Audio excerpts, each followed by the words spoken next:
এতই পরিমাণে ভালোবাসে,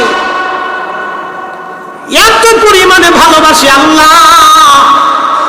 নবীজির চাচা আবু তালিব কালেমা পড়েন নাই, কিন্তু জাহান্নামের মধ্যে সবচাইতে কম আযাব যার হবে তার নাম নবীর চাচা আবু তালিব। কারণ কি? দুনিয়ার কোন নেক কারণে তার এত কম আযাব হবে? কারণ কি? ইমাম সুয়ুতি আল হাবিলিল ফতওয়ার মাসালিকুল হুনাফা বিওয়ালিদাইল মুস্তাফার মধ্যে লেখেন, শুধুমাত্র রাসূল কারীমকে ভালোবাসার জন্য নবীজির আম্মা জান মারা গেলেন, ইন্তেকাল করলেন। দাদার হাতে লালন পালন, দাদা দায়িত্ব দিলেন একজন চাচা, তার নাম ছিল জুবাইর। তার দায়িত্ব দেওয়ার পরে কিছুদিন থাকার পরে তিনি মারা গেলেন। তিনি দায়িত্ব দিলেন আবু তালিবের হাতে। নবীজির এই চাচা আবু তালিব এবং আব্দুল্লাহ দুইজন একই মায়ের সন্তান ছিল। হযরত আব্দুল্লাহ এবং আবু তালিব তারা দুইজনে একই মায়ের সন্তান। মহব্বতটা একটু বেশি। আবু তালিব নবীকে কাছে নিয়ে ঘুমাইতেন, চাচা ভাতিজারে সন্তানের মতো আদর করতেন, এক বিছানায় ঘুমাইতেন চাচা ভাতিজা। চাচা কখনো ভাতিজারে আলাদা করতেন না, একসাথে খাইতেন। খাইতে বসলে নবীকে সাথে নিয়ে খাইতে বসতেন, ঘুমাইলে নবীকে সাথে নিয়ে ঘুমাইতেন, সফরে গেলে নবীকে সাথে নিয়ে সফরে যাইতেন, গোসলে চার ভাতিজাকে গোসল করায় নিজে হাত দিয়ে গোসল করাইতেন। তারিখের মধ্যে আসছে আবু তালিব নবীকে সন্তানদের চাইতে বেশি আদর করতেন আর ভালোবাসতেন। আহা, এই চাচার ইন্তেকাল হয়ে গেল, কিন্তু তিনি কালেমা পড়েন নাই। ইমাম সুয়ুতি লেখেন, রাসূলের হাদিসের পরিভাষায় জাহান্নামের মধ্যে সবচাইতে কম আযাব আবু তালিবের হবে। শুধু রাসূলের সুহবত আর মুহাব্বতের জন্য চিৎকার মেরে বলবেন কি সুবহানাল্লাহ। দৌড়াইয়া বাঘের কাছে গেছে বাঘ, হরিণ দৌড়াইয়া বাঘের কাছে গেছে বাঘ। শুনছিস রাহমাতুল লিল আলামিন তশরীফ আনছে দুনিয়ায়। হরিণ দৌড়াইয়া বাঘের কাছে গেল, ব্যাঙ দৌড়াইয়া সাপের কাছে গেল সাপ। শুনছিস রাহমাতুল লিল আলামিন দুনিয়াতে আসছে। রাসূল যেই রাত্রিবেলা আগমন করেছিলেন সমগ্র সৃষ্টিগুলি আন্দোলিত হয়েছিল। কাজী নজরুল কত চমৎকার কবিতার সঙ্গে তিনি লিখেছেন, ত্রিভুবনের প্রিয় মুহাম্মদ এলো রে দুনিয়ায় রে, সাগর আকাশ বাতাস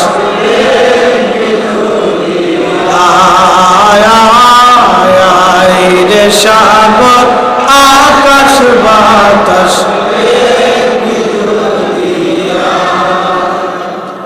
কবি কত চমৎকার ভাষায় বললেন, কিন্তু কবি তো কোনো মাদ্রাসায় পড়ে না। কবি কি করে জানলো সামাম পৃথিবী সেই দিন আন্দোলিত হয়েছিল, খুশিতে মাতোয়ারা হলো। কবিতার ছন্দে নবীর প্রেমে কি চমৎকার ভাষায় তিনি লিখলেন। আর আমাদের দেশের কিছু মোল্লা কোরআন হাদিস পড়েও তালাশ করে পায় না। আফসোস, হতভাগা। বনের পশু, আকাশের পাখি, তামাম সৃষ্টির যত মাছ, বিরাট বড় বড় মাছ, ছোট মাছের কাছে ছোট মাছ, বড় মাছের কাছে তামাম সৃষ্টির মধ্যে সেই দিন আর কোনো বৈষম্য নাই, কোনো শত্রুতা নাই, সব একাকার হয়ে গেল। সবার একটাই বাক্য, শুনছো রাহমাতুল লিল আলামিন আজ ধরা দামে তশরীফ এনেছে। শুনছো নবী বুঝি আসছে, নবী আসছে। শুনছো নবী আসছে আজ।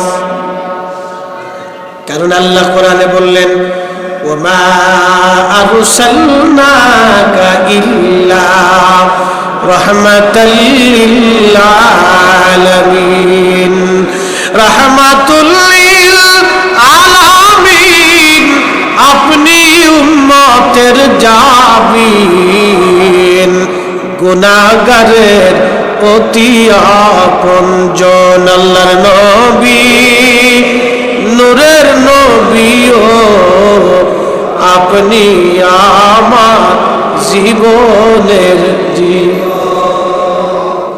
হালিমাতুস সাদিয়া বলে, আমি ধাত্রীমা হওয়ার জন্য সুদূর তায়েফ থেকে রওনা হলাম। উট ছিল আমার দুর্বল, গাধা ছিল দুর্বল, আমি নিজেও দুর্বল, অর্থনৈতিক অবস্থা এতটাই দুর্বল, আমার বাড়ি তেমন কোনো খাবার দাবার ছিল না, না খেতে খেতে আমি হালিমা শুকায় গেছি। আমার একটা ছোট্ট কোলের বাচ্চা দুধ পায় না, আমার উটের দুধ হয় না, বড় অভাবের মধ্যে আমাদের দিন চলতে লাগলো। হযরত হালিমা বলেন, ধাত্রীমা হওয়ার জন্যে সুদূর তায়েফ থেকে আমি মক্কায় গেলাম। মক্কায় যাওয়ার পরে দেখি সব তায়েফের নারীরা, সমস্ত নারীরা ওই সব বাচ্চাগুলি নিয়ে চলে গেল। ধনী ধনী ধনী ধনী ব্যক্তিদের বাচ্চা তারা নিয়ে চলে গেল। আমি সবার পিছনে পড়ে গেলাম।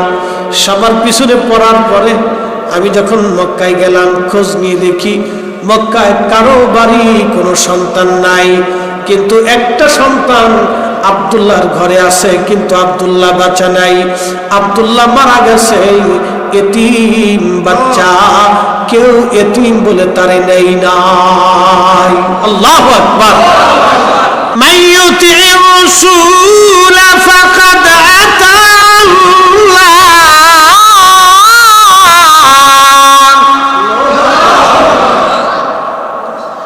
আল্লাহ বললেন, নবীর ইত্তেবা হলে আল্লাহর ইত্তেবা হয়ে যায়। নবী মানলে আল্লাহ মানা হয়ে যায়। নবী খুশি করলে আল্লাহ খুশি করা হয়। নবীর দলে থাকলে আল্লাহর দল হয়ে যায়, ঠিক কি না? নবীর গোলামি করলে আল্লাহর গোলামি হয়ে যায়। নবী পাওয়ার জন্য নসিব লাগে, নসিব। হালিমাতুস সাদিয়া মক্কার সব মানুষগুলি চলে গেল বাচ্চা কাচ্চা নিয়ে। হালিমা বলেন, স্বামীরে এমন একটা বাচ্চা আছে, গরিব, আমরা তো গরিব, অভাবের তাড়নায় আমি হালিমা শুকাই গেছি না খাইতে খাইতে। আমার উট দুধ দেয় না রে স্বামী, গাধা দুর্বল হয়ে গেছে। একটা এতিম বাচ্চা নিলে তো কোনো পয়সা করি পাবো না, বলো স্বামী চলো চলে যাই। হালিমার স্বামী ডাক দেয়া বলতেছি, হালিমা রে শুনলেই তো চলে যেতে চাই, তো একটা বার চলো ওই বাচ্চাটার চেহারা খানা দেখে আসি, দেখতে কেমন দেখা। হালিমাতুস সাদিয়া বলে, দুনিয়ার মানুষ, একটা নজর দেখার জন্য রাসূলের বারগাহে গেলাম। যাইয়া দেখি জান্নাতের পোশাক নবীকে পরানো ছিল। গায়ের মধ্যে দুইটা কাপড়, রেশমের কাপড়, একটা সবুজ আর একটা সাদা। সবুজ চাদর দিয়ে নবীজির বুক উপর দিক থেকে শরীর মোবারক ঢাকা, আর সাদা কাপড় দিয়ে নিচ দিয়ে নবীজির শরীর পেঁচানো। এত সুন্দর সুঘ্রাণ আমি হালিমার নাকে কোনোদিন লাগে না। নবী পাইতে হলে কি লাগে? কপাল লাগে। হাজরাতে হালিমা বলে, আমি যখন রাসূলের সামনে দাঁড়াইলাম, দোলনার ভিতরে নবী, এত সুন্দর মানুষ হতে পারে, মানুষ এত সুন্দর হতে পারে, আমি হালিমার কল্পনাতেও ছিল না মানুষ এত সুন্দর। হাজরাতে হালিমা বলে, মানুষ এত সুন্দর হতে পারে কখনোই কল্পনায় আমার আসে নাই। একটা নজর দেখে আমি হালিমা পাগল হয়ে গেলাম। স্বামীকে ডাক দিয়ে বললাম, স্বামী আমার, টাকা পাই আর না পাই, বিনিময় হোক আর না হোক, এই বাচ্চা না নিয়ে আমি হালিমা তায়েফে ফিরে যাব না। হালিমা বললেন, দুনিয়ার মানুষ, নবী ঘুমোচ্ছিল দোলনার ভিতরে, বুকের উপর থেকে জান্নাতের সবুজ রেশমের কাপড় আমি সরাইয়া, আমি আমার হাত বক্ষ বরাবর আলতো আলতো করে আমি মেসেজ করতেছিলাম যাতে ঘুম ভাঙে নবীর। আমি যখন রাসূল কারীমের বক্ষ বরাবর হাত আলগো আলগো ভাবে আমি মেসেজ করতেছি, তখন আল্লাহর নবীর ঘুম ভেঙে গেল। আমার দিকে তাকায় নবীজি একটা মুস্কি হাসি দিল। ওই হাসিতে আমি হালিমা আরো পাগল পারা হয়ে গেলাম। ত্রিভুবনের প্রিয় মুহাম্মদ এলো রে দুনিয়ায়, রে সাগর দেখবি দুনিয়ায়, রে সাগর আকাশ বাতাস।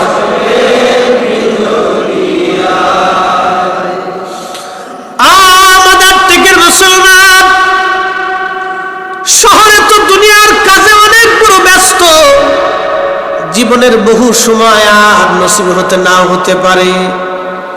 ব্যবসায় ব্যস্ত, চাকরিতে ব্যস্ত, কাজে ব্যস্ত, দুনিয়াদারিতে আমরা সবাই ব্যস্ত। আহা, আজকে আপনার যারা দুনিয়াদারিতে ব্যস্ত তাদেরকে দুটি কথা শোনাই যায়। আপনার বিরাট বড় দোকান, চিন্তা করতেছেন দোকান ছেড়ে যদি আমি ওয়াজে আসি আমার ব্যবসা কে দেখবে, কিন্তু আজকে আপনি যদি মারা যান কালকে আপনার দোকান ঠিকই চলবে কিন্তু আপনি নাই। আমি আমার বাড়িতে নাই মনে বাজার বন্ধ হবে না, আমার ছেলেমেয়ের মার্কেটও বন্ধ হবে না, আমার স্ত্রীর খাওয়া দাওয়া বন্ধ হবে না, বাজার সদাই বন্ধ হবে না। মাদার টেকের মুসলমান, ব্যবসা বন্ধ হবে না, চাকরি বন্ধ হবে না, আপনার দোকান ঠিকই চলবে, আপনার প্রতিষ্ঠান ঠিকই চলবে কিন্তু আপনি নাই। সবই ঠিক চলবে। 50 পাখি জমির ধানও যদি হয়, একটা ক্ষেত ধান পরে থাকবে না, সব ধান বাড়ি চলে আসবে। মুসলমান, অতএব বুদ্ধিমান তারা যারা নবীর মোহাব্বতে মিলাদের মাহফিলে বসে যায়। কথা বলেন ঠিক কিনা? বুদ্ধিমান তারা। হযরত হালিমা বলেন, ওই হাসিতে আমি পাগল পারা হলাম। আরো একটা দৃশ্য আমি দেখলাম, নবীজির জুলফি মুবারকের মাঝখানে যে কপাল। আল্লামা মোল্লা আলী কারি আল মাওরুদুর রাবির মধ্যে লেখেন, এই হাদিস খানা 27টা কিতাবের মধ্যে আসছে। হযরত রাসূল কারীমের পবিত্র জুলফি মুবারকের মাঝখানে যে কপাল, এই কপাল মুবারকের মাঝখান থেকে একটা নূর বের হইয়া একবারে মধ্য আকাশ পর্যন্ত পৌঁছায় গেল। হালিমা বলে, আমি আরো আশ্চর্য হলাম, এটা কি দেখতেছি। হযরত হালিমাতুস সাদিয়া বলেন, আমার আর বুঝার বাকি নাই যে এই ছেলে আর সাধারণ কোনো ছেলে না, ফাইসি খনিজ সম্পদ, মহামূল্যবান রত্ন, সারা আর যাবে না। পয়সা দিক আর না দিক, স্বামী রে আমি সন্তান সারা বাড়ি ফিরে যাব। আল্লাহু আকবার। নবীর পক্ষে থাকা কি লাগে? কপাল লাগে। পদার্থ থেকে মুসলমান, বাদ নসিবের কপালে নবী নাই। হালিমাতুস সাদিয়া বলে, দুনিয়ার মানুষ, আমি ওই কপালে চুমা খাইলাম। চুমা খাওয়ার পরে আল্লাহ নবীকে বুকের মধ্যে নিলাম, কোলের মধ্যে নিলাম। কোলে যখন নিছি ছিলাম দুর্বল, হয়ে গেলাম আমি সবল। আল্লাহু আকবার। ছিলাম দুর্বল, হয়ে গেলাম আমি সবল। আমি যখন কোলের মধ্যে নিছি, আমার উট দুর্বল ছিল, আমার স্বামী দৌড়ায় গেছে উট দহন করার জন্য। উট দহন করতে যাওয়ার পরে আমার স্বামী বলেন, আমি পাতিল ভর্তি করে উট দহন করে দুধ দহন করে নিয়ে আসলাম। আমরা সারা রাত ভরে পেট ভরে দুধ পান করলাম। স্বামী আমার ডাক ডাকা, হালিমা এই ছেলে সারা আমি তায়েফে ফিরে যাব না। আল্লাহু আকবার। এই জন্য আল্লাহ কোরআনে বললেন, ওয়ামা আরসালনাকা, আপনাকে পাঠাইছি ইল্লা রাহমাতাল লিল আলামিন, সমস্ত জগতের রহমত বানাইয়া। জোরে বলা যাবে আল্লাহু আকবার। আলাম তারা আন্নাল্লাহা ইয়াসজুদু লাহু মান ফিস সামাওয়াতি ওয়া মান ফিল আরদ। আল্লাহ বললেন, আসমান ও জমিনের ভিতরে যা কিছু আছে সব কিছু আল্লাহকে সিজদা দেয়। ইউসাব্বিহু লিল্লাহি মা ফিস সামাওয়াতি ওয়া মা ফিল আরদ। সাত আসমান, সাত জমিন, সাত আসমান, সাত জমিনের মধ্যে যা কিছু আছে সব কিছু জিকির করে কার? ইন্নাল্লাহা ওয়া মালাইকাতাহু ইউসাল্লুনা আলান নবী। সব সৃষ্টি জিকির করে কার? সব সৃষ্টি স্মরণ করে আল্লাহকে, স্মরণ করে আল্লাহকে। আর আমার নবীজি এক সেকেন্ডের জন্য নবীর স্মরণ আল্লাহ বাদ দেয় না। হুজুর আমি আপনাকে ভুলে যাই না, সব সময়ের জন্য আপনার উপর আমি আল্লাহ সাকিনা রহমত নাজিল করতে থাকি। একটা সেকেন্ডের জন্য নবীকে ভুলে নাই, আর কখনো আল্লাহ ভুলবে না। একবার বলেন আল্লাহু আকবার। শয়তান তিনবার কেঁদেছিল, আল্লাহ থেকে বিতাড়িত হওয়ার পরে একবার কেঁদেছে, সূরা ফাতিহা নাজিল হওয়ার সময় একবার কেঁদেছে। আর আমার নবীজি দুনিয়াতে তশরীফ যেদিন রাখছে, শয়তান এত পরিমাণে কাঁদছিল যে কান্না শয়তানের বন্ধ হয় নাই, এত পরিমাণে কাঁদছে। মনে রেখেন যে কথা বলছিলাম, সৃষ্টির সব প্রাণী, মাছ, তরুলতা পাতা, জলচর, স্থলচর, সমস্ত প্রাণী হরিণ দৌড়ে বাঘের কাছে যায়, বাঘ শুনছো নবী আসছে, শুনছো নবী আসছে। একটা প্রাণী আর এক প্রাণীর কাছে যায়, শুনছো নবী আসছে। সারা পৃথিবীর মধ্যে খুশি রব পড়ে গেল। এক পাশে শয়তান বসে বসে খালি কাঁদতেছে। কোরআন বলে, ও নবী, মুমিনদের জন্য আমি আল্লাহ আপনাকে নিয়ামত বানায় পাঠাইছি। নবীর উপরে কোন নিয়ামত আছে? চোখ কার দেওয়া নিয়ামত? চোখ কার দেওয়া নিয়ামত? আল্লাহর। জবান কার নিয়ামত? আমার দেহটা কার নিয়ামত? আকাশের বৃষ্টি কার নিয়ামত? ঢাকাশহর 2 দিন প্রচন্ড গরমে অস্থির হয়ে গেল। এক বৃষ্টি আর বাতাস দিয়ে আল্লাহ সব গরম উঠাই নিয়ে গেল। এই নিয়ামতটা কার? আল্লাহ এত নিয়ামত দিল, বলেন তো আমার নবীর চাইতে বড় নিয়ামত আর কিছু আছে? রসুলের মতো মহা নিয়ামত পাইয়া আমরা এই মিলাদুন নবীর মাহফিল দিয়া আমরা শুকর আদায় করি, প্রশংসা আদায় করি আল্লাহর। আল্লাহর জিকিরে ফিকিরে ইবাদতে বসে গেলাম। আমরা জিকির করে জাহান্নামে যাব, আর ওরা না করে জান্নাতে চলে যাবে। শয়তান বিরাট বড় খুশি হয়ে গেছে যে মাটির উপরে আজ বসে আছি, আগামী দিন এই মাটির নিচে ঘর হবে। কথা ঠিক কিনা? চির সত্য যে মাটির উপরে আজ বসে আছি, আগামী দিন এই মাটির নিচে আমাদের ঘর হবে। রাসূল করিম সাল্লাল্লাহু আলাইহি সাল্লাম পৃথিবীতে এসেছিলেন, ওনার আশাটা আমাদের জন্য এত বড় নিয়ামত।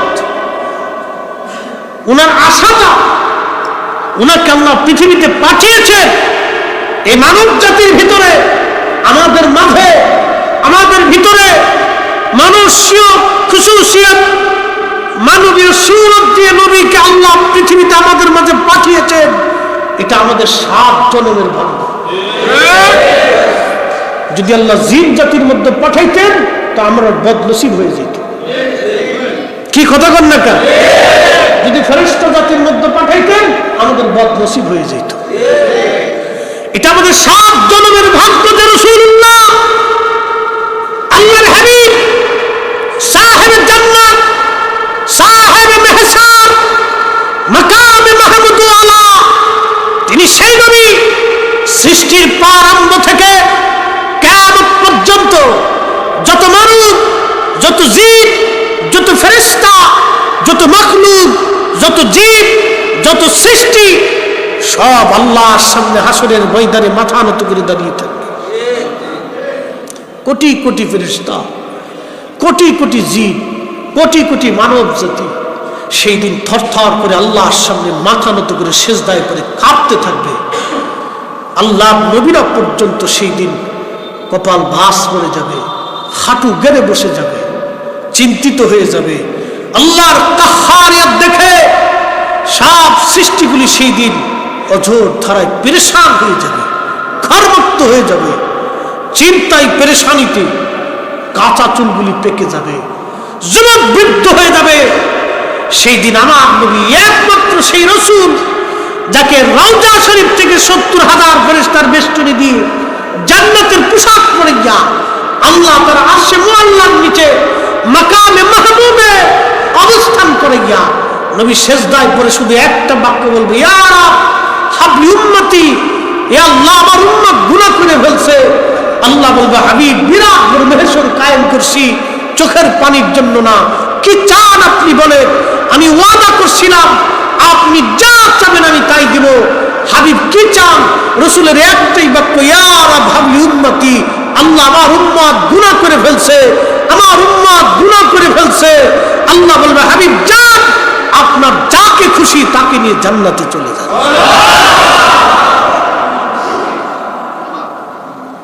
আমরা সেই নবীর উম্মত, আল্লাহ উম্মত বানাইছে, এটা আমার 7 জন্মের ভাগ্য। কি কথা কন না? যদি এই নবীর উম্মত না মানে অন্য কোন নবীর উম্মত বানাইতেন কিচ্ছু করার ছিল না। যদি মানুষ না মানে কুত্তা বানাইতেন কিচ্ছু করার ছিল। আমার 7 জন্মের ভাগ্য যে আমি এই নবীর উম্মত হতে পারছি। আল্লাহু আকবার। সেই নবী আসবে আমি খুশি হব না? তুমি ফতোয়া মেরে দিয়ে বন্ধ করবা, তোমারও ফতোয়া সাতাত দেখার টাইম আমাদের নাই। হাত উঁচু করে বলুন ঠিক কিনা?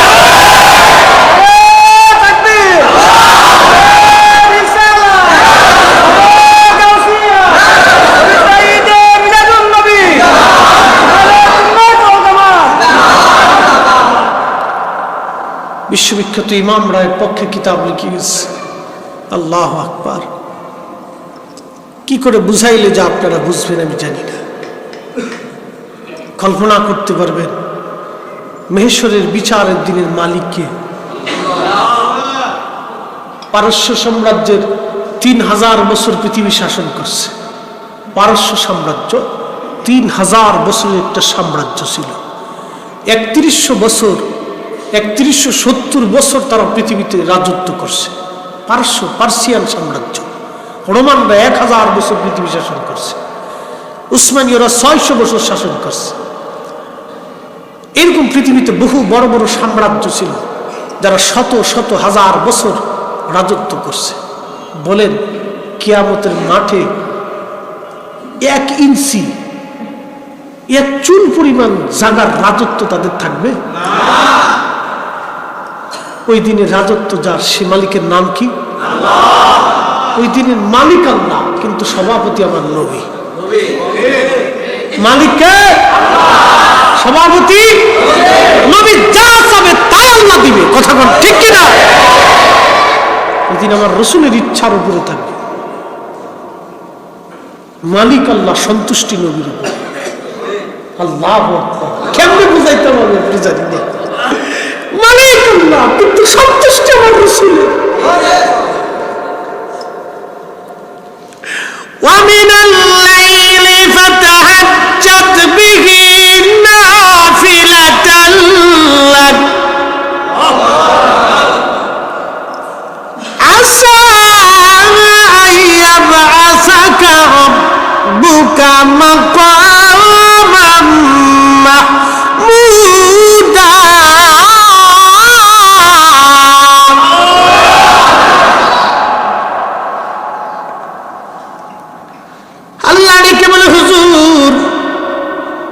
তাহাজ্জুদ পড়েন আপনি?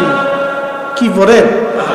তাহাজ্জুদ আপনি পড়েন, এটা আপনার জন্য অতিরিক্ত করে দিছি নবীজি। আপনি তাহাজ্জুদ পড়ার কারণে আপনার একটা পুরস্কার আমি দিয়ে দিব। আসা আইয়াবআসাকা রাব্বুকা মাকামান মাহমুদা। কাজী নজরুল চমৎকার তার ভাষায় তিনি কবিতার ছন্দে লিখেছেন, শ্রেষ্ঠ নবী দিলাম মুরিদ তরিয়ে নিতে রোজাহাসরে, শ্রেষ্ঠ নবী দিলাম মুরিদ তরিয়ে নিতে রোজাহাসরে, পথ না ভুলি তাই তো দিলে পাক কুরআনের বাণী। খোদা তোমার খোদা সুন্দর ফুল সুন্দর ফল মিঠা নদীর পানি, খোদা খোদা তোমার তুমি কতই দিলে রতন ভাই বাড়াদার পুত্র স্বজন, ক্ষুধা পেলে অন্ন জুগাও মানি চাই না মানি, খোদা তোমার খোদা তোমার সুন্দর ফুল সুন্দর ফল মিঠা নদীর পানি, খোদা মাদার মুসলমান খুবই মনোযোগ। আল্লাহ বললেন, হাবিব তাহাজ্জুদ আপনি পড়ে, একটা বেনিফিট আমি আল্লাহ আপনাকে দিলাম। শুনেন, কিয়ামতের মাকামে মাহমুদ ওয়ালা আপনারে বানাইলাম। মাকামে মাহমুদ আল্লাহর আরশে মুআল্লার ডান পাশে আবার নবীর জন্য একটা আসন বরাদ্দ হবে।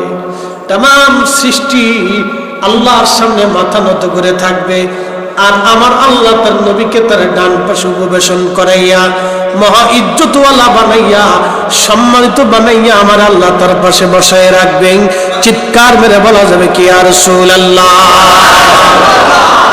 এটা কি আমাদের ভোটে? আমাদের ভোটে আল্লাহ তার রাসূলকে ভালোবাসে। কি বাসে? ভালোবাসে। আল্লাহ তার নবীকে ভালোবাসি, এতই পরিমাণে ভালোবাসে, এত পরিমাণে ভালোবাসে আল্লাহ। নবীজির চাচা আবু তালিব কালেমা পড়েন নাই, কিন্তু জাহান্নামের মধ্যে সবচাইতে কম আযাব যার হবে তার নাম নবীর চাচা আবু তালিব। কারণ কি? দুনিয়ার কোন নেক কারণে তার এত কম আযাব হবে? কারণ কি? ইমাম সুয়ুতি আল হাবিল ফতওয়ার মাসালিকুল হুনাফা বিওয়ালিদাইল মুস্তাফার মধ্যে লেখেন, শুধুমাত্র রাসূল কারীমকে ভালোবাসার জন্য নবীজির আম্মা জান মারা গেলেন, ইন্তেকাল করলেন। দাদার হাতে লালন পালন, দাদা দায়িত্ব দিলেন একজন চাচা, তার নাম ছিল জুবাইর। তার দায়িত্ব দেওয়ার পরে কিছুদিন থাকার পরে তিনি মারা গেলেন। তিনি দায়িত্ব দিলেন আবু তালিবের হাতে। নবীজির এই চাচা আবু তালিব এবং আব্দুল্লাহ দুইজন একই মায়ের সন্তান ছিল। হযরত আব্দুল্লাহ এবং আবু তালিব তারা দুইজনে একই মায়ের সন্তান। মহব্বতটা একটু বেশি। আবু তালিব নবীকে কাছে নিয়ে ঘুমাইতেন, চাচা ভাতিজারে সন্তানের মতো আদর করতেন, এক বিছানায় ঘুমাইতেন চাচা ভাতিজা। চাচা কখনো ভাতিজারে আলাদা করতেন না, একসাথে খাইতেন। খাইতে বসলেন নবীকে সাথে নিয়ে খাইতে বসতেন, ঘুমাইলে নবীকে সাথে নিয়ে ঘুমাইতেন, সফরে গেলে নবীকে সাথে নিয়ে সফরে যাইতেন, গোসলে চার ভাতিজাকে গোসল করায় নিজে হাত দিয়ে গোসল করাইতেন।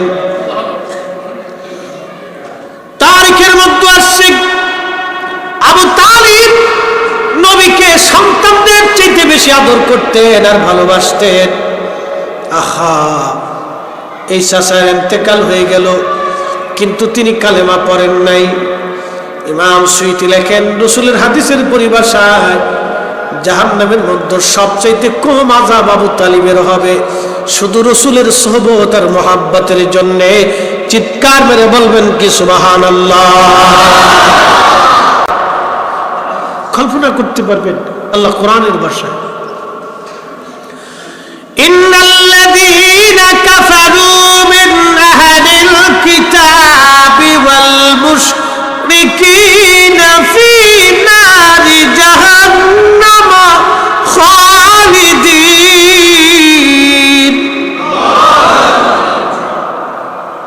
আল্লাহ বলেন, নিশ্চয়ই যারা কাফির, মুশরিক এবং যারা আহলে কিতাব, তারা চিরদিন জাহান্নামী হবে। খালিদিনা ফিহা, জাহান্নামের মধ্যে তারা চিরদিন অবস্থান করবে, কখনো তারা বের হতে পারবে না। কিন্তু আমার নবীকে ভালোবাসার জন্য, মহব্বত করার জন্য, নবীর ইজ্জতের দিকে তাকাইয়া আমার আল্লাহ আবু তালিবের আযাব সবচেয়ে কমাই দিয়া তার পায়ের নিচে শুধুমাত্র একটা আগুনের খড়ম পরাই দিলেন। মাথার মগজ গলে গলে কষ্ট পাচ্ছেন তিনি। তবে আল্লাহ নবী হাত বাড়াইতে চাইছিলেন, আল্লাহ আমার চাচারে মাফ করে দাও। আল্লাহ ডাক দিলেন, হাবিব হাত নামান, এ সময় আর হাত বাড়াইবেন না। আপনার চাচার ব্যাপারে আপনি যদি হাত বাড়ান আমি মাফ করে দিব, কিন্তু আপনার উম্মতের ব্যাপারে কোনো দোয়া আমি কবুল করব না। হায়রে উম্মত, আমরা উম্মত, নবী চিনলাম না। আল্লাহ নবী হাত নামায় ফেললেন। উম্মত উম্মত উম্মত, আমাদের দিকে তাকায় চাচার কথা ভুলে গেলেন, আমাদের দিকে তাকায় নবী আপন চাচার কথা ভুলে গেলেন। যেই নবী আমাদের দিকে তাকায়, আমাদের দিকে তাকায় চাচার কথা ভুলে যায়, আমরা উম্মত নবীর কথা ভুলে গেছি। না না না, যতদিন বেঁচে থাকবো ততদিন রাসূলুল্লাহর পক্ষে গান গাবো, স্লোগান দিব। কথা বলেন ঠিক কিনা? যতদিন আল্লাহ হায়াত রাখবে ততদিন রাসূলের পক্ষে স্লোগান হবে, নবীর পক্ষে কথা বলবো। কেউ আমার পক্ষে থাকুক বা না থাকুক, পছন্দ করুক বা না করুক, ভালোবাসুক বা না বাসুক, আসুক বা না আসুক, কে আমার পক্ষে থাকুক না থাকুক, আমি নবীর পক্ষেই থাকবো। কথা বলেন ঠিক কিনা? বাজান, হযরতে রাসূল কারীমের ইজ্জতের দিকে তাকায়া আবু তালিবের আযাব আল্লাহ হালকা করে দিলেন। আবু লাহাবরে তো চিনেন, নবীজির আপন চাচা, তারও আযাব সোমবারের দিন আসলে আল্লাহ আযাব হালকা করে দেয়। সোমবারের দিন আসলে তার হাতের পানির মধ্যে আল্লাহ রহমতের পানি জমায়, জমায় আসে চুষে। ইমাম জাজরি রহমাতুল্লাহ আলাইহি হাফিজুল হাদিস, তিনার কিতাবের নাম আত-তারিফু বিল মাউলিদিশ শরীফ। এই কিতাবের মধ্যে তিনি লেখেন, ইমাম শামসুদ্দিন নাসিরউদ্দিন দামিশকি রহমাতুল্লাহ আলাইহি তিনার কিতাব আল মাউরিদুস সাদি ফি মাউলিদিল হাদির মধ্যে তিনি লেখেন। আল্লামা ইমাম জালালউদ্দিন সুয়ুতি তিনার মিলাদ শরীফের কিতাব হুসনুল মাকাসিদি ফি আমালিল মাউলিদের মধ্যে তিনারা লেখেন। বিশ্ববিখ্যাত তিনজন হাফিজুল হাদিস মিলাদুন নবীর পক্ষে দলিল দিতে যাইয়া তিনারা এই ঘটনার উল্লেখ করেছেন। আবু লাহাবের আযাব সোমবারের দিন আল্লাহ হালকা করে দিল। হযরত আব্বাস স্বপ্ন দেখলেন, কিনা আবু লাহাব কেমন আছো? বলে, কালেমা পড়ি নাই, বড় কষ্টের মধ্যে আছি রে। কিন্তু সোমবারের দিন আসলে আযাব আল্লাহ হালকা করে। কারণ কি? শোন, আমার ভাতিজা দুনিয়াতে আসছে, আমি জানতাম না সে নবী হবে, কিন্তু ভাতিজার জন্মের সুসংবাদ আমার দাসী সুয়াইবা দৌড়ে এসে বলার পরে আমি খুশির আতিশয্যে বসার থেকে দাঁড়াইয়া সাদা পাঙ্গুলখানা উঁচা করে দাসীকে বললাম, দাসী, ভাতিজার জন্মের সুসংবাদ দিলি, যা যা, তোকে আজাদ করে দিলাম, মুক্ত করে দিলাম, দাসী যা। দাসী আজাদ করার কারণে আমার আল্লাহ খুশি হইয়া নবীর কারণে, রসুলের কারণে, নবীর ইজ্জতের দিকে তাকাইয়া আল্লাহ আমার সোমবারের দিন আযাব আল্লাহ আমারে হালকা করে দেয়, আমার হাতের মধ্যে পানি জমে। ইমাম জাজরি, ইমাম নাসিরউদ্দিন দামেশকি, ইমাম সুয়ুতির মতো, ইমাম হাজর আসকালানি, মোল্লা আলী কারি মাক্কির মতো বিশ্ববিখ্যাত মুহাদ্দিসরা লিখতেছে, একজন কাট্টা কাফেরের আযাব যদি নবীর মিলাদে খুশি হওয়ার জন্য, দাসী আযাব করার জন্য যদি আবু লাহাবের আযাব আল্লাহ হালকা করে দেয়, আমরা নবীর আগমনে খুশি হইয়া মাহফিল সাজাইয়া নবীর গুণগান করিয়া কোরআন হাদিসের আলোচনা করিয়া আমরা ওয়াজ নসিহত করিয়া জিকির ফিকির করিয়া দোয়া দরুদ করিয়া গরু খাসি আর উদ্দুম বা ছাগল ভেড়া জবাই কুরবানি করিয়া সুন্দর তাবারুক রান্না করিয়া আল্লাহর বান্দাদেরকে খাওয়াইয়া নবীর আগমনে রাসূলের মহব্বতে খুশি প্রকাশ করার জন্য আবু লাহাবের আযাব যদি আল্লাহ হালকা করে দেয়, তাহলে আমরা খুশি প্রকাশের জন্য আমাদের জীবনের গুনাহগুলি মাফ করাইয়া আল্লাহ আমাদের জান্নাতুন নাঈমে জায়গা করে দেবে। অ্যাটেনশন, কথাটা আপনাকে বুঝতে হবে। আবু লাহাবের মাফ কি আমরা করছি? কেডা করছে? কবরে আমাদের কোনো কর্তৃত্ব আছে? আমাদের প্রধানমন্ত্রী, রাষ্ট্রপতি, প্রধান সেনাপতি, বিচারপতি, কবরে কোনো কর্তৃত্ব আছে? জাতিসংঘ, আমেরিকা, রাশিয়া, কারোই কর্তৃত্ব নেই। তো কর্তৃত্বটা কার? তো আল্লাহ রাসূলের মহব্বতের দিকে তাকাইয়া, ইজ্জতের দিকে তাকাইয়া আবু লাহাবের আযাব আল্লাহ হালকা করছে। সুবহানাল্লাহ কি বাড়ি যায়? নবীর ইজ্জতের দিকে তাকায় যদি কাফেরের আযাব হালকা হয়, আমরা বিরাট বড় অপরাধ করছি, খুব বেদাতের কাজ করে ফেলছি। আমরা দেশে কত পাগল হয়েছে জানি না, বুঝি না কিছু। এটা মাইন্ডেড সমস্যা, মস্তিষ্কের প্রবলেম। আসলে এটা পক্ষ বিপক্ষ, ইজ্জত অনিজ্জতের ব্যাপার সবার আছে। আগে বলছি রাসূলুল্লাহর পক্ষে থাকার জন্য কি লাগে? নসিব লাগে, কপাল নসিব লাগে, নসিব তো থাকার দরকার। আবু তালিবের আল্লাহ আযাব হালকা করে দিল। রাসূলের মহব্বতের দিকে তাকে একটা উটের নাম কাসুয়া, জীবনে পেশাব করছে কিন্তু কোনোদিন পানি খরচ করেনি, পায়খানা করছে কোনোদিন পানি খরচ করেনি। একটা উট কাসুয়া, শরীয়ত নাই, তরিকত নাই, মারিফত নাই, হাকিকত নাই, একটা প্রাণী। নামাজ নাই, জিকির নাই, ফিকির নাই, ওযু নাই, গোসল নাই, দোয়া নাই, দুরুদ নাই, সেজদা নাই, কিচ্ছু নেই। নবীর মহব্বতের দিকে তাকাইয়া আল্লাহ পাক এই উটটাকে কিয়ামতের ময়দানে রাসূলুল্লাহ এই উটের পিঠে শুইয়া কাসওয়ারে নিয়ে জান্নাতে চলে যাবে। একটা কাঠ উস্তনে হামলা না, মরে গেছে, সহিহ বুখারী হাদিস, মরে গেছে, কোনো শরীয়ত নেই, কিচ্ছু নেই তার জীবনে। নবীর সোহবতে থাইকা এই কাঠটা জিন্দা হয়ে গেল। বিরহ বেদনা সহ্য করতে না পারিয়া মসজিদের মধ্যে ডুকরায় ডুকরায় কাঁদে। খুতবা বাদ দিয়ে নবী জড়ায় ধরে বললেন, কাঁদো কেন? বলে বিরহ বেদনার কারণে কাঁদতেছি। কিসের বিরহ বেদনা? বলে হুজুর, এতদিন আপনি খুতবা দিছেন আমার সাথে হেলান দিয়ে, এখন আর নতুন মিম্বার হইছে, আমার সাথে হেলান দিবেন না। নবী বিরহ বেদনা সহ্য করতে পারতেছি না, আমি উস্তুনে হান্নানা কাঁদতেছি। মরা কাঠ জিন্দা হলো, জবান খুললো, বিবেক হলো, আকল হলো। কাঠের কি মাথা আছে? জবান আছে? হাত পা আছে? চোখ আছে? কেমনে কাঁদতেছে? আল্লাহু আকবার। রাসূলের ইজ্জতের দিকে তাকাই আল্লাহ শরীয়ত চেঞ্জ করে। কি কথা কন না কা? আল্লাহ আইন পরিবর্তন করে। আরে মরা কাঠ, ওর কিসের জবান? জবান খুলে গেল। ওর কিসের জীবন? জীবন এসে গেল। ওর কিসের বিবেক? তৈরি হয়ে গেল। মাথা নাই, বিবেক হইল। জবান, মুখ নাই, জবান আসলো। চোখ নাই, কান্না আসলো। সুবহানাল্লাহ কইতেন। কার দিকে তাকায়? নবীর দিকে তাকায়। কার দিকে তাকায়া? তাহলে রাসূলের ইজ্জতের দিকে তাকায়া আল্লাহ তার আইন পরিবর্তন করে। আল্লাহ তার আইন কি করে? পরিবর্তন করে। নবীর ইজ্জতে হাত দিবে শাইখুল হাদিস, প্রধান ফকিহ, মুফতি আজম, মক্কা মদিনার ইমাম আর বাইতুল আকসার ইমাম, ওদিকে আল্লাহ তাকাবে না।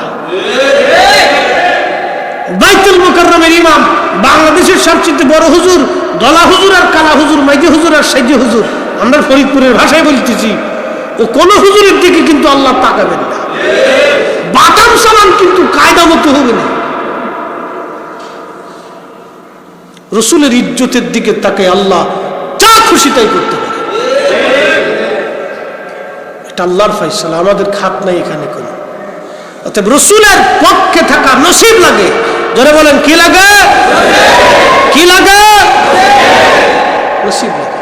আমরা রসুলের পক্ষে কথা বলি, আবার নাস্তিকের দল ওরা রসুল্লাহকে গালিগালাজ করে। কয়েকদিন আগে দেখলেন না বাংলাদেশে, ওটা বাংলাদেশে থাকে না, কোন দেশে ফলাইছে আল্লাহ জানে। এই সূরা নবীজি মরুর ডাকাত ছিল। হারামজাদা চিন্তা করতে পারছেন? আল্লাহর ঘর মসজিদ, গালি দিচ্ছি না, তার পরিচয় প্রকাশ করতেছি। হারামজাদা, হারামজাদা অর্থ কি?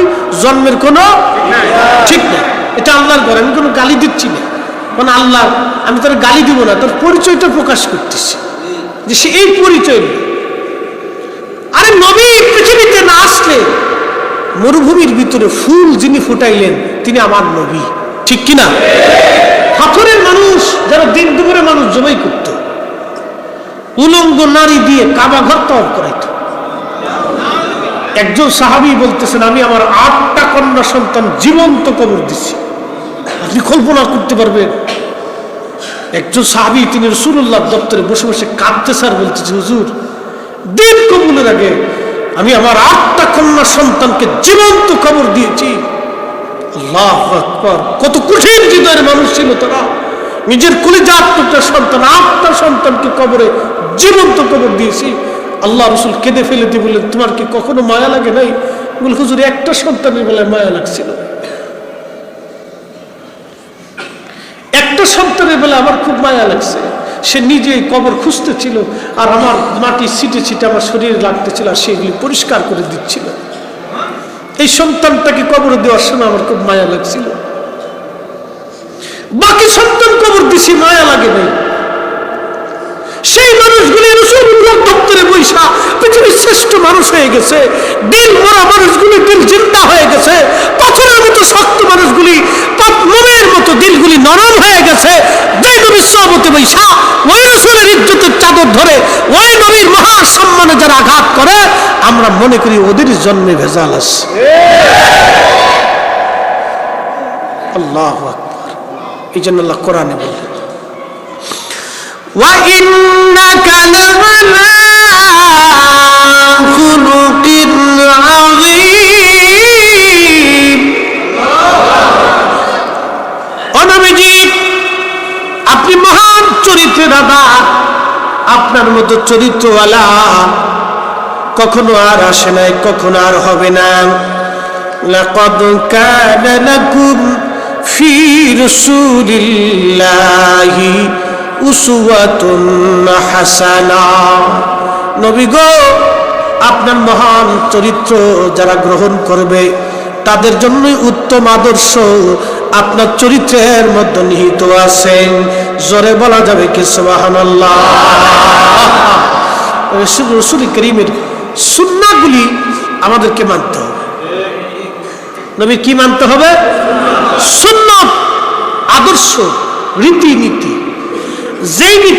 যেই রীতিতে নবী নিজে চলতেন, উম্মতকে চালাইতেন, ব্যবসা করতেন, পথ চলতেন, বাণিজ্য করতেন, হাট বাজার করতেন, সংসার চালাইতেন, মসজিদ চালাইতেন, সমাজ চালাইতেন, দেশ চালাইতেন, রাষ্ট্র চালাইতেন, সাহাবায়ে কেরামকে চালাইতেন।